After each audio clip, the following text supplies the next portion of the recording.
We hit 20,000 in 2017. That was 18 years after 10,000. And now we're like, I don't know, call it 4 years later to get to 30. Too much too soon, Professor? No, I don't think so. But you're right. Less than 4 years for a rise of 50%. Less than 4. But I think there's, a little less than 4 years, right? I think there's three major factors that are really supporting the market. First of all, the liquidity in the system. I don't just mean reserves added by the Federal Reserve. I mean the M1 money supply, up 44% since the beginning of March.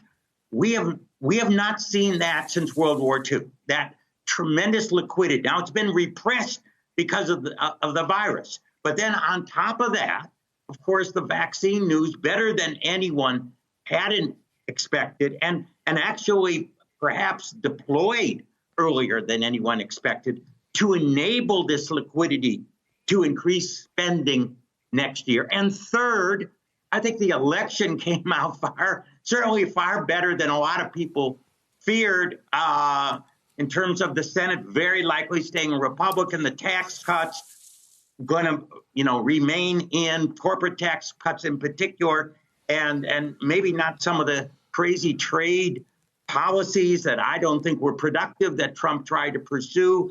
So on all those three fronts, we have positive forces for the market that I think are going to cause 2021 to be a very good year. So, Professor, from the "What have you done for me lately" department, when do we get to 40? How long till then? Well, so 40 would be another 1/3 increase.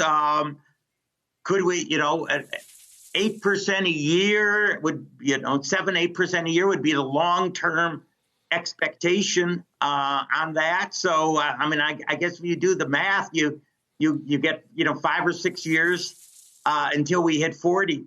Now we're selling 22 times next year's earnings on the S&P, lower on the Dow because of the tech valuations being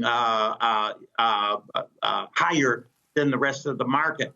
But personally, I think we're going to beat 2021. Normally, earnings expectations go down as we progress through the year, but I actually think that we're going to have a boom next year, that we're going to actually beat those earnings. I think we're probably selling closer to 20 times earnings, and in a world of interest rates so record low, hey, you can't beat stocks as an asset. Continued flows into equity. So I think you just partially answered my question, but if I do the math on what you just said, what you're talking about is the doubling from 10 to 20 took 18 years, and if it's 5 years to 40,000, the doubling from 20 to 40 is 9 years.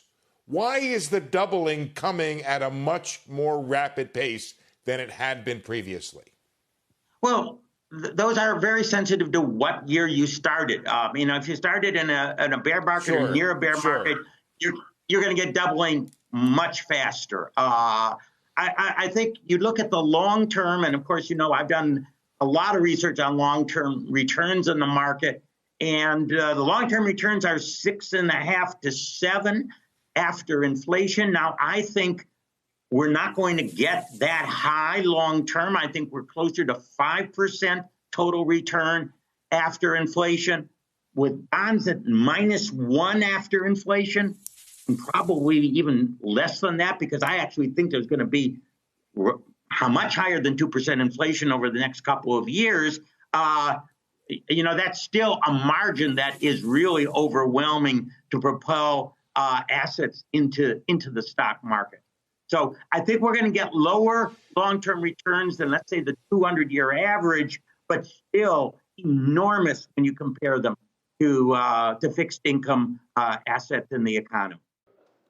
Shepard Smith here. Thanks for watching CNBC on YouTube.